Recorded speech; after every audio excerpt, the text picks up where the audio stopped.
नमस्कार मित्रांनो, विण दोघातीलही तुटेना या मालिकेच्या येणाऱ्या काही भागामध्ये अर्पिताचा खरा चेहरा आता स्वानंदीने समोर आणलेला असतो। पण आता आणखीन एक भयानक सत्य अर्पिताच्या सासूने हे सगळ्यांच्या समोर आणलेलं असतं। कारण जेव्हा अर्पिताने तिच्या सासूला धमकावून जेथे आलेली आहे, कारण या राजवाड्यांच्या घरामध्ये अर्पिता जेव्हा मागे राहत होती तेव्हा आजीला पायरीवरून ढकलून देण्यासाठी तिने जे काही तेल ते सांडलं होतं, तसंच तिच्या सासूला सुद्धा तिने मारण्याची धमकी दिली होती। अगदी त्याच पद्धतीने हे जे सत्य आहे तर ते अर्पिताची सासू मात्र आज सगळ्यांच्या समोर कसं सांगणार आहे। आणि आजी आणि समर या दोघांना एक जबर धक्का बसून समर मात्र ह्या अर्पिताचं थोबाड फोडून कायमची तिच्याशी असणारी संबंध तोडून मात्र तिला कसं तिच्या सासरी पाठवतो हे आपण आजच्या ह्या व्हिडिओमध्ये बघणार आहोत। त्यासाठी मित्रांनो, व्हिडिओ शेवटपर्यंत नक्की बघत राहा। आणि जर तुम्ही आपल्या चॅनलवर नवीन असाल तर चॅनलला सबस्क्राईब करण्यासाठी मात्र विसरू नका। तेव्हा मित्रांनो, हे बघा, आता स्वानंदीने अर्पिता कसा तिचा चेहरा आहे, या चेहऱ्यामागे एक असा चेहरा कसा दडलेला आहे तो मात्र आज सगळ्यांच्या समोर दाखवलेला असतो। आणि शेवटी अर्पिताने स्वतःच्या तोंडून हे सगळ्यांच्या समोर कबूल केलेलं असतं की ती तिच्या घरातून का निघून आली। कारण आत्तापर्यंत ती नाटक करत म्हणत असते की मला त्या घरात राहायचं नाही, माझ्या घरातील लोक मला छळतात, माझी सासू मला छळते, माझा नवरा मला छळतो, म्हणून मात्र मला आपल्याच घरी राहायचं आहे, यासाठी तिचे नाटकं सुरू असतात। परंतु स्वानंदीने सगळं काही ओळखलेलं असतं की अर्पिताच्या घरचे माणसं किती देव माणूस आहेत आणि तरी सुद्धा इतक्या संस्कारी माणसावर ते मात्र आरोप करत आहे, हे स्वानंदीला काही देखवत नाही। आणि शेवटी आता ह्या स्वानंदी मात्रच ह्या अर्पिताच्या तोंडातून खरं कसं वधून घेते, जेव्हा अर्पिताची सासू सगळ्यांच्या समोर सांगते आणि तिचा नवरा सुद्धा की आमच्याशी कसं वागते, आमच्याशी मात्र जेव्हापासून आमच्या घरामध्ये आमचं घर गेलं आणि घरामध्येही जेव्हापासून आता ह्या फ्लॅटमध्ये राहायला आली तेव्हापासून हिचं वागणं पूर्णपणे बदललेलं आहे, हे आम्हाला फक्त पायाशी खेळवते आणि तिला फक्त इकडं राजवाड्यांच्या घरामध्ये येऊन आयुष्यारंभ हे करायचे आहेत जीवन, म्हणून ती हे सर्व नाटक करत आहे। आणि तिने आम्हाला अशी धमकी दिलेली आहे की जर तुम्ही माझ्यावर मला डिव्होर्स दिला नाही तर मात्र मी माझ्या जीवाचं काहीतरी बरं वाईट करेल, नाहीतर सासूला सुद्धा पायरीवरून ढकलून देऊन काहीतरी मी कसं मारेल हे मात्र सांगता येणार नाही। कारण या अगोदर मात्र मी जेव्हा राजवाड्यांच्या घरात होते माझ्या स्वतःच्या आजीचं सुद्धा मी आणि माझ्या मॉमने विचार केला नाही। तिला जसं आम्ही पायरीवरून तेल ढकलून डोक्यावर आपटवलं तशी अवस्था तुझी करेल आणि एकदाचं कायमचं तुला खाली बसवेल असं धमकी जी अर्पिताने तिच्या सासूला दिलेली असते। जेव्हा तिची सासू हे सर्व काही आज मात्र सगळ्यांच्या समोर तिच्या तोंडाने कबूल करते, कारण तुमच्या अर्पिताने असं मला धमकावलं होतं, जरी आमच्याकडे पैसा पाणी नसेल परंतु अर्पिताचा जो काही छळ आहे तो आम्हाला मान्य नाही, म्हणून वैतागून शेवटी आम्हीच तिला या घरी आणून घातलं, कारण माझ्या मुलाला आणखीन त्रास नकोय।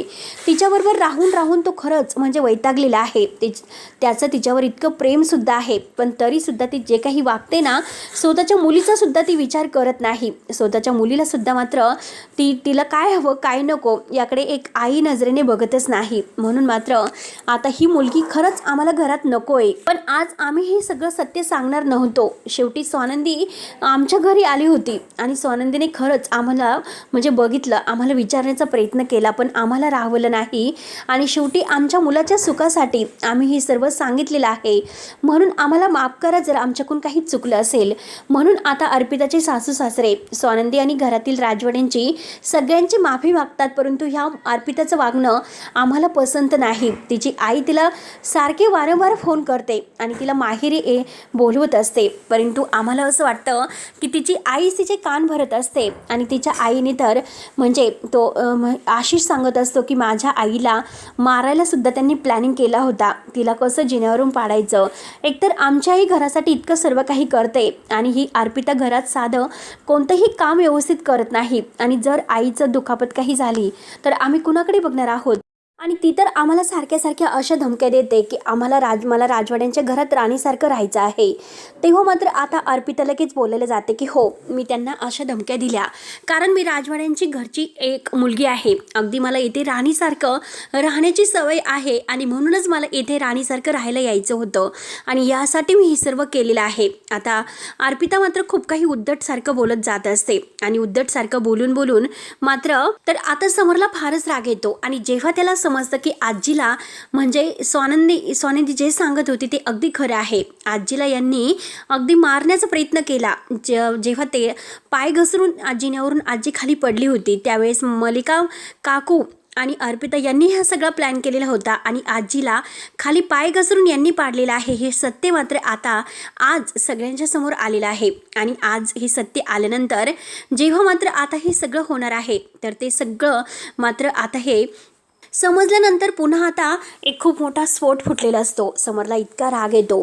समर रागाने आता ह्या अर्पिताच्या एक कानामागे ठेवून देतो आणि म्हणतो की लाज वाटते का हे सर्व तुला करताने? अगं तुला अगोदर असं काहीतरी वाटायला हवं होतं. जे तू केलेलं आहेस ना तर ती चांगलं केलेलं नाहीच. तू खूप वाईट असं वागलेली आहे. त्यामुळे आता मात्र वागताना जरा अगदी डोकं ठेवून वागत जा. म्हणून मात्र आता एक अशी सनकणी कानामागे देऊन ह्या अर्पिताची मात्र मग आता समरने चांगली जिरवलेली असते. आजी म्हणते की अगं तू तर माझी नात होती. स्वतःच्या आजीच्या जीवावर उठतेस तर मात्र तू त्या घराच्यांचे कसं वागत असेल? जे काही तू वागते ना ते फार चुकीचं वागत आहे. मला तुझ्याकडून असं वागण्याची अपेक्षा नव्हती. तू जे काही केलेलं आहेस ते फार चुकीचं केलेलं आहे.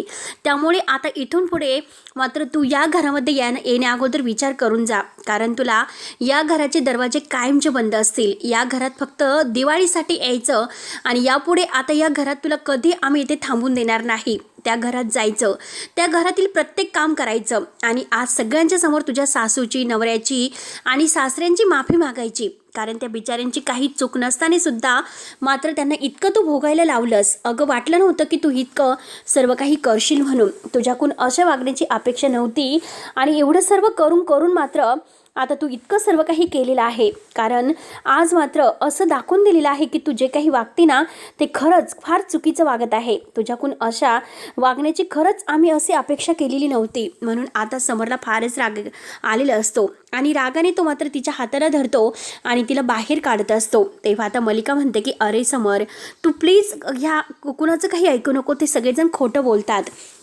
आता खोटं बोलतं म्हणल्यानंतर आता समरला आणखीनच काकूचा राग येतो. तो म्हणतो की काकू तू इतकी वाईट असशील असं वाटलं नव्हतं. स्वतःच्या मुलीला तू असं शिकवतेस म्हणजे स्वतःच्या मुलीचे संसार तू उद्ध्वस्त करायला निघालीस. काकू असं काहीतरी वागायला नको होतं. जे काही तू वागलीस ना खूप चुकीचं वागलेलं आहेस.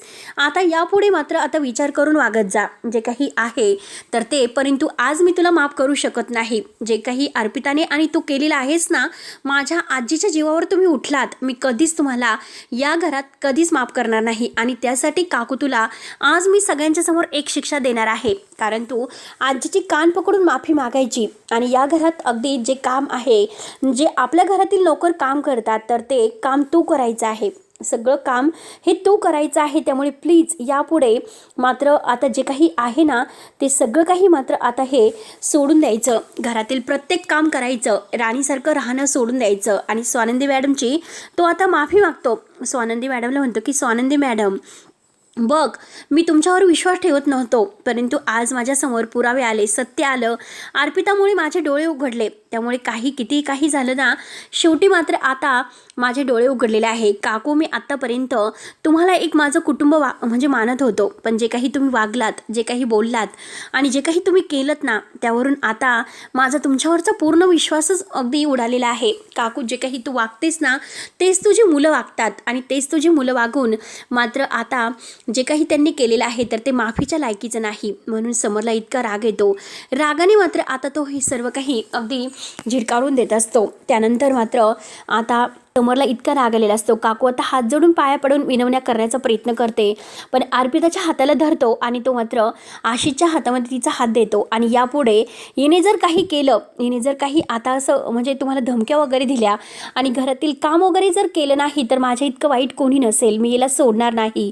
म्हणून मात्र आता चांगलं धमकावून आणि चांगलं अगदी जिरून ह्या अर्पिताची जिरवलेली असते आणि परत हिला घराच्या बाहेर काढून द्यायचं. हिच्यासाठी या घराचे दरवाजे सुद्धा बंद असतील आणि तुमच्या घराचे सुद्धा हीच तिची लायकी आहे. जर ही काही परत असं वागली तर आणि जर काही असं झालं तर मला फोन करायचा. समरने डायरेक्ट सगळ्यांना बजावलेलं असतं. तेव्हा अर्पिता म्हणते की चुकलं, मला माफ कर दादा, मी असं करायला नको होतं. अर्पिता सगळ्यांची माफी मागते आणि शेवटी आता तिला आपल्या सासरी जावंच लागतं. परंतु स्वानंदीकडे मात्र जाताना मागे रागाने बघत असते. पण समर म्हणतो की अगोदर स्वानंदी वहिनीची सुद्धा माफी मागायची. कारण आजपर्यंत तू त्यांचा खूप अपमान करत आली. जे काही तू केलंस ना तर ते चांगलं केलेलं नाही. तेव्हा आता आशीची आई आहे तर ती समोर येते. स्वानंदीचे खूप मनापासून आभार मानते आणि म्हणते की स्वानंदी, खरंच तू राजवाड्यांना मिळालेली एक खरी दौलत आहे आणि तुझ्यासारख्या मुली जर अशा प्रत्येकाच्या घरात जर आज मिळाल्या असत्या तर खूप बरं झालं असतं. कारण हे असे वाईट दिवस कुणावरच आले नसते. अशा संस्कारी मुली मिळायला भाग्य लागतं आणि खरंच राजवाड्यांचं ते भाग्य आहे. कारण समोर तुला आता इतकी छान मुलगी मिळालेली आहे, इतकी संस्कारी. म्हणून आता समर स्वानंदीकडे बघून हसतो. स्वानंदी म्हणते की आई, तुम्ही कशाला आभार मानतात? तुम्ही माझ्यापेक्षा मोठे आहात. अर्पिताताई फक्त काही चुकल्यात ना तर मला सांगत जा. आणि मल्लिका काकू तर रागानेच बघत असते आणि स्वानंदीचं ते खूप कौतुक करत असतात आणि स्वानंदीला आता खरंच थँक्यू वगैरे बोलून ते अर्पिताला ओढतच आपल्या घरी घेऊन जातात. शेवटी आज मात्र आता समरने सांगितलेलं असतं की मल्लिका काकू, यापुढे जर आजीला त्रास देण्याचा प्रयत्न केला किंवा घरात कोणालाही जरी त्रास देण्याचा प्रयत्न केला तर माझ्या इतकं वाईट कोणी नसेल. आज मात्र घरातील आजपासून सगळी काम तू करायची, प्रत्येक काम.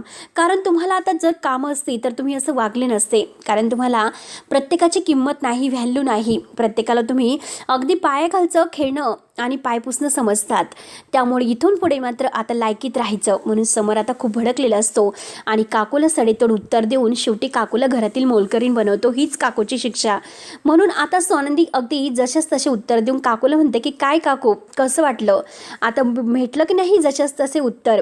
आणि एक गोष्ट लक्षात ठेवा, सत्य केव्हाही समोर येतच. थोडासा उशीर लागतो पण शेवटी सत्य हे समोर येतच. तेव्हा मित्रांनो, आता पुढे नक्की काय होईल बघायला विसरू नका. तोपर्यंत धन्यवाद.